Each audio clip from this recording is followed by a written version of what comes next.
So you're still doing the introduction though, right? That's how we're... Hello. Hi!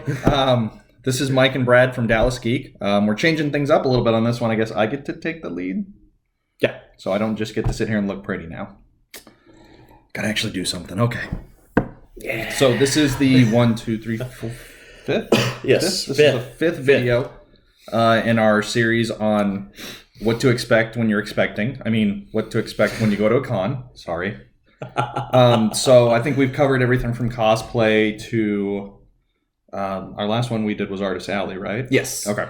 So this one we're going to talk about merchandise. Vendors in general. Yeah, merchandise vendors. Specifically, we're going to go into comics and then apparel like clothing, all that other stuff. So we're going to start with Toys. comics first. Yeah. Yeah, all the above. But so the first one we're going to start with is comics. Yes. Now, when you go to a con, chances are you're going to find some comics that you want to buy, maybe, right? Few. Yeah. So, I will tell you right now, vendors are all over the convention floor. They're probably like a third of the floor, at least. Yeah, you're going to kind of be the first big con that you go to. You're going to be mind blown a little bit in terms of how many vendors are actually there selling stuff. It's a bit overwhelming, and it takes a while to get through them Right. all, so don't think you have to rush. So specifically for comics, what you'll see more than likely is you'll see some private collectors. When I say private collectors, I mean guys that have kind of built up a collection over the years that maybe want to sell some stuff, or they're just kind of there showing it off. Yeah. But you will also see local comic shops. Yes. A lot of them are going to be your local comic shops or your big retail comic shops. Or not retail comic shops, but I guess chain comic shops. So basically what you'll do is they'll have setups of like Broken Down by Marvel, DC, Vertigo, Dark Horse, all that fun stuff. Collections. So like trades, paperbacks, all that fun stuff to single issues. And it will literally just be, well, for the single issues, you will literally just have boxes. And it'll be like 4 boxes are set up for like X-Men. And then it's in alphabetical order. Mm-hmm. And you can literally just go through and pick out what single issues that you want to buy. They'll be usually priced at like $1.99 or $2.99 a piece. Some of them don't even bother splitting out by brand or... They'll just throw everything alphabetically. Yeah. So, but just you can literally go through and pick and choose whatever you want to mix and match and everything like that. Yeah. If you are wanting to add to your collection, this is the place to do it. Yeah. Because you will literally find vendors that will have... You'll go from one vendor that like, man, I really wish they had this issue of this or whatever, and you can go 2 vendors over and you can find it for like the exact same price that you would have had it at the other one. Or it could be like 10 vendors away. Yeah. Or it can be like, hey man, like you can literally walk up like, hey, I'm looking for this issue. Do you have it? Well, it'll be over here if we have... Oh, yep, here you go. Yep. To like the trades, you can literally go in and it's like, man, I totally missed that story arc. I heard it was... Oh, dude, you've got a trade of it. Yeah, let me go ahead and grab that.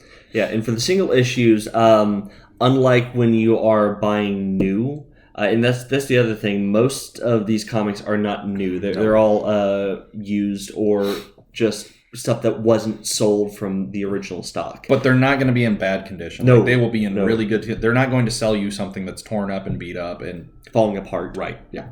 No, but you will find that unlike trying to buy brand new, where a single issue is going for, $2-3, that's more like they'll have a deal for like $5 for $1, right. Yeah. Or they'll have a prepackaged set of this entire story arc of like 8 issues for $3. Yeah, you also got to remember, like a lot of these guys bring all of this stuff themselves. Like they don't have people loading it and unloading it for them. So when you get to like Saturday into Sunday, they're just trying to get rid of stuff at that point. Yeah, like they really are. Yeah. So that's like, I would say Saturday, and then probably mid to end day Sunday is when you really want to start. Like, I would say Friday, Saturday, if it's a 3-day con, or if it's only a 1-day con, then you're going to be able to get good prices no matter what. Yeah. But like if it's the vendor's going to be there all 3 days or all 4 days or however long they do it, go in there knowing like that second to last day and that last day, you're going to find some of the best deals that you can find. Now, granted, you may not find what you were wanting. Yeah. So kind of I would say kind of go in there with an idea of what you want to pick up. Like maybe you want to grab some old Spider-Mans, or maybe you want to grab some old like Supermans, some Batmans from like the 70s, 80s, single issues or trades, man, and go in there and just start looking specifically. Or you can literally just go in, like I think the last time we went, dude, like we went in there with the mentality of like, I just want to buy comics. Yeah. I don't really have anything in mind. I just kind of want to see what I see. Yeah.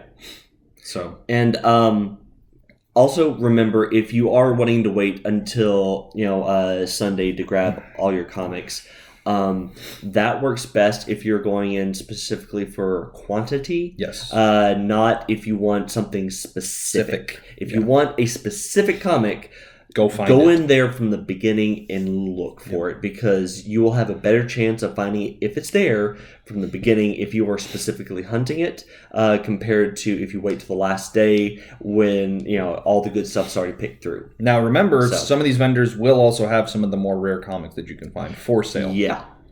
Like some of them specifically will be like, hey, we have like the first appearance of Spider-Man, we have the first appearance of the Punisher, we have the... Well, you're not going to find any Action Comics #1s. No. Although there's usually at least one auction house that has a booth there, and they'll be the ones that'll say, "Oh, we have an auction coming up soon that has a copy of Action Comics #1 or Detective Comics number whatever, or the really really rare ones. They'll have a couple of those listed to try to incentivize you to come to their auctions. Yeah. They won't actually have anything in stock there. It's just advertising. But if you are looking for this super rare stuff, if they have it, they'll be probably advertising that now, so that you can plan for the future. If you have a few $1,000s to drop on a single issue. Well, like what was it? 3 years ago when that auction house was there, and I got to hold an Action Comics #1. Yeah, they actually had it to show off, but because that was coming up in like a couple weeks away auction. It took a lot of convincing, but we got him to actually let us hold it, and that was like, I think that's probably going to beat holding my firstborn child. But as awful as that is. At the same time, he was also saying that a similar condition to Action Comics #1 a few years prior had also gone for, how much did he say? It was like $500,000? Yeah, I think it was like $515 or $520. Something. Yeah, it was absurd. 515. But it was a thing. For you keeping track at home. Yeah. There are a lot of different opportunities if you're looking for comics, and some of the larger vendors will also, if you are going in for like the quantity over specific, they will have a few of the boxes, the comic boxes set aside for you to go ahead and start filling up, and they'll even some of them even have a deal where you get this percentage discount if you fill up this size box, this percentage if you fill up this size box. So something else to keep in mind if you're looking specifically to just get literally everything they have X-Men or whatever. Yeah, and I mean, and you can, dude. Like, you can go in there and you can just be like, I want to buy some X-Men comics. They're like, cool, this is everything that we have. You can literally be like, I'll take everything. Yeah. And they'll do it, and they'll probably give you a discount for it, too. Yeah, and that's the other thing, especially if you're going to be buying in bulk. And especially if it's a smaller vendor, like a local comic shop. They will be like, oh, can I take that out to your car for you? Yeah, if you are buying comics in bulk, or really any kind of merchandise in bulk, a lot of the vendors will be willing to negotiate. Mm-hmm.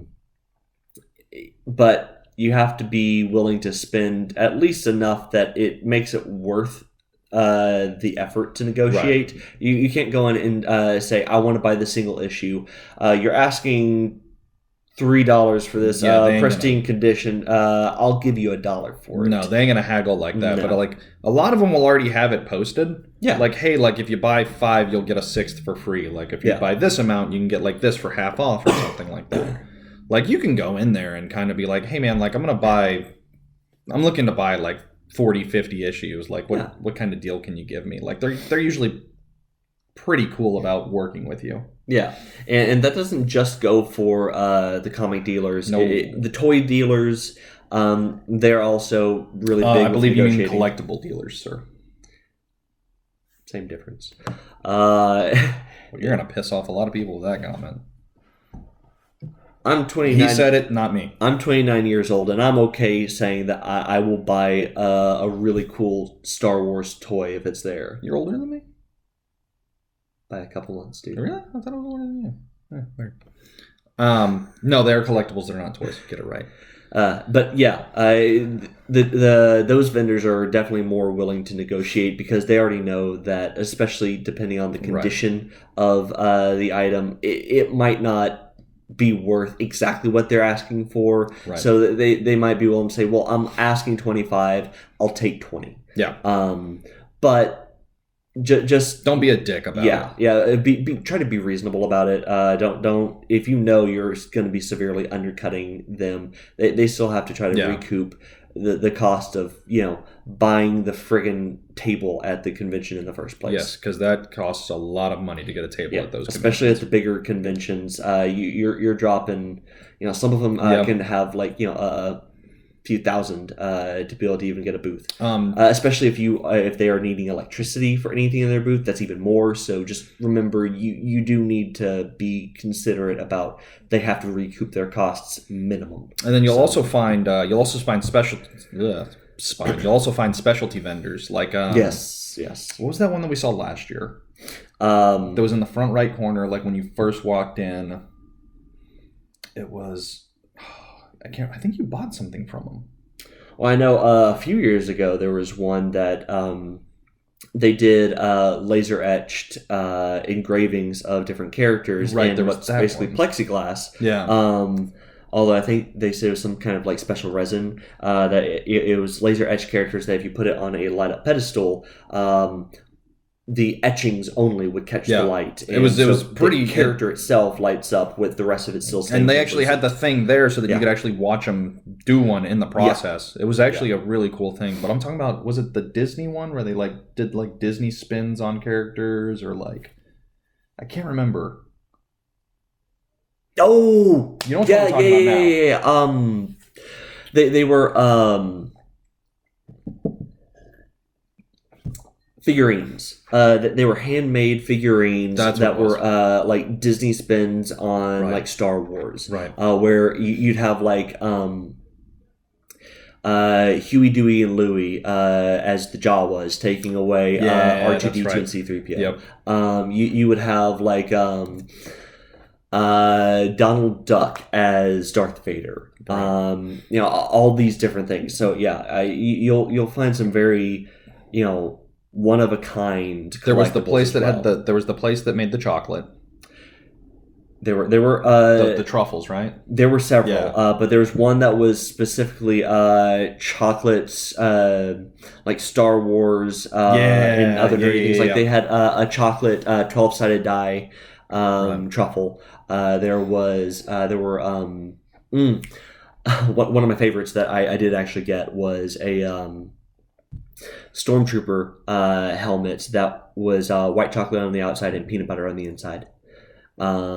They had all these different things. There were some bakers that were there. One that was a nerdy cake specialty. That was pretty awesome. Yeah, seeing some of the cakes that they had done, that was pretty cool. Yeah, they said that there was a Harry Potter themed one that was Quidditch, but it was butterbeer flavored. Yeah. There was another one that was the open egg for the face hugger from Alien. Yes, that was so fucking cool. Yeah, and then just another generic one that they decided to show off because they really, really liked it. That was a cake in the shape of a can of Guinness that tasted like Guinness. Yep. And it was actually semi-alcoholic. And then you'll find there was the one that did the chessboards in the style of retro games. Yeah. So they had a Legend of Zelda set, a Mario. They had a Donkey. I can't remember if it was a specific Donkey Kong or if it was just. I think it was Nintendo. That's in general. You'll find a lot of different vendors of stuff that you will literally only find at the convention, or if you search something like Etsy really, really hard. Again with this Etsy. It's some of the best places to find these independent artists and the one-off or very limited run stuff like what you'll find at the cons. Yeah. And in fact, a lot of the independent artists that do these kind of one-off merch at the cons, their primary source of income is Etsy, cons, and the cons are like the 40%. Right. So yeah, I mean it's. And then after those guys, you'll have just standard apparel, hats, belts, socks, shirts. Oh dear lord, everything, shirts. jackets. Oh, and by shirts, it's not just you got a couple racks. They are things called t-shirt towers. I think there were 4 last year at last year's. I think so. Yeah. And like when these towers are like 2-story building height. Of just t-shirts. Every kind of nerdy t-shirt from stuff to like just generic like Flash, Star Wars to stuff that's more specialized, more specific. They'll have some limited run hats thrown inside the towers, like right next to the register. There was one vendor that was selling just belts. Just belts, and everything from like nice leather to like the seatbelt buckle. Like everything Star Wars, Disney, comics. There were even there were some Doctor Who ones in there. There were even some custom belt vendors that they just have rolls of the different patterns for the belts, mainly the seatbelt buckle style, and you just pick which one you want, which exact buckle you wanted, and they go ahead and make it for you right there. Dude, there were like 5 vendors that were just selling socks. Like, I think that's where I got my Jay and Silent Bob Strike Back socks. I think I got my Zelda socks from another vendor. Like, it's... If you can imagine it, it's probably... There's a vendor probably selling it. There are even some one-off vendors for, like, all of your steampunk apparel that you want, or your medieval apparel. And by medieval, that's, like, everything from your leather satchels or a leather vest to chainmail to your hoods. I mean, all of it. There was one vendor that did printing for coffee mugs. That's where I got my Back to the Future. It was October 23rd, 2015, and I was there. And the logo of Back to the Future. And it was I think it only cost me like $4. It was like it's a 12-ounce coffee mug. Like, you'll find some of the... You'll find stuff that you're like, no, I didn't ever really think anybody would ever do something like that. And then you'll probably end up buying like 10 things from them. Yes.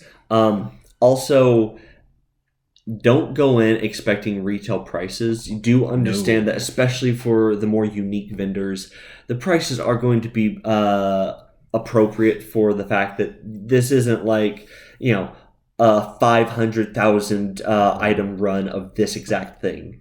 They're going to be priced to compensate for the time it actually took to make it, the actual material cost. But also, they'll only go in with a limited amount of items. So they'll go in, say like like that white chocolate stormtrooper helmet. I think that was one of like only 5 that they took with them that day. I think he said like 5 or 6 or something like that. I mean, obviously, all of these vendors will usually have a business card so that if you like what they have, you can go to their website and order some more or whatever. But if it's something that you see that you're like, man, I have to have that, right then and there, do it. Don't expect that you can come back in 2 days and it's still there, or even tomorrow. Or even like 2 hours from now. If a booth looks like it's busy, looks like it's popular, get in there and take advantage of it. If you thought it was cool, 10 other people are probably going to think the same thing, and it's going to be gone. And then almost guaranteed. And this happened to both of us, I think, more times than either one of us can remember at this point. So just don't lose out on the more unique items if you really like it, which of course should also go without needing to be said, but go to a con if you want to buy merch. go with a halfway decent budget. Yes. Don't go with like I have $50 to spend, because you'll be done with that by the end of day one. Let's say if you're only going in there with like a $50 per day, that's actually not bad. Because I mean, you could depending on what you want. Like if you're going in there like, hey, I want to spend like $50, but I'm only going to buy like comics. Yeah, you'll be good. Yeah. If you go in there thinking like, yeah, I've got $50 to spend, I want to get a couple shirts, I want to get a couple these, I want to get a couple that. No. Ain't gonna happen. No. You can easily leave a convention having spent over the course of 3 days, $500 without even thinking about it. Yep. So just know, if you want to go to a convention and you never have before, and also remember you don't know what to expect in terms of merchandising, save up a little extra of what you can spend. Remember, you're going to be benefit from. You're going to be buying probably comics, probably apparel, probably going to want to get an autograph or two. Yeah, and those will run you. You got to eat. That'll definitely run you. Yeah, and they don't allow outside food or drink. Otherwise, we do it all day, every day. Yeah. I would roll up with a fucking cooler full of stuff, just strap it on my back and walk around with it. Jesus, as much as they charge for some of their food there. Yeah. So definitely going with a decent budget per day, and expect to probably run through it quickly. But also remember, man, like you could be going in there thinking like, oh, I only need like one issue to complete my collection of this run by this artist and this writer and blah blah blah. Like you might be able to find it. Yeah. So you're gonna have to look. Yeah. And the last thing to point out, just because we're saying if you see something you like, get it, that's not saying impulse buy everything. No, God, no. Like that will bankrupt you. Like that's just, like we said, like come up with an idea of what you want to see, or not what you want to see, but like what you want to find. And if you've never been to a convention, just keep an open mind and be willing to look around a little while. Yeah, that's the big one. If you've never been, don't know what you're going in for, take a few minutes, look around. Like I'll be totally honest with you, like I love the Chris Claremont X-Men run from the 80s, the Days of Future Past, and some of the other really iconic runs that he did. So like I'll try to find trades of that specific run. A lot of other people like those, so they might be a little bit harder to find, but you can find them. Yeah. So like, but if I go in knowing like that's what I want to find, but at the same time I'll be like, oh hey, like there's some stuff over there that I really like. It's gonna happen. Just keep in mind. Yeah. Go in there with a set idea. Go in there with at least a plan.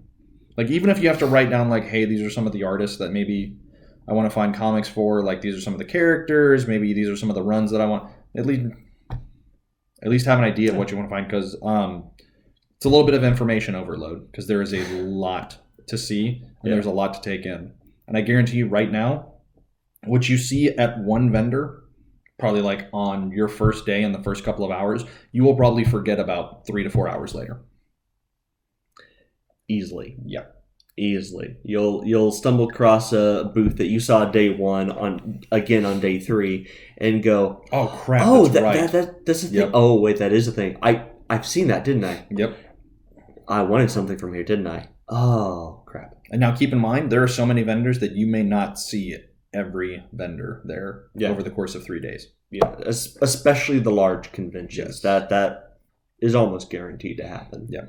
So be sure if you see somebody walking around with merch that you like, ask where they get it, because you may not actually find that booth. Always ask. So, like, or if you see like, oh, somebody's walking around, because a lot of the vendors will have the bags from their stores. Yes. Like especially if it's comics, like, hey, what's a free way to advertise? Oh, put the comics that they just bought in a bag that says my store name, and like, oh, hey, where'd you see that? Oh, yeah, they're right over there. Cool. Yep. That's simple. So I think that about covers it. The rest you just kind of have to figure out for yourself. Yeah, pretty much. That's how we did it. Yeah. We're not going to give you a template for everything. Yeah. Go out there and figure it out, guys. So with that, I'd say we're good. Yeah. So that was Brad. Say hi. Hello. I'm Mike.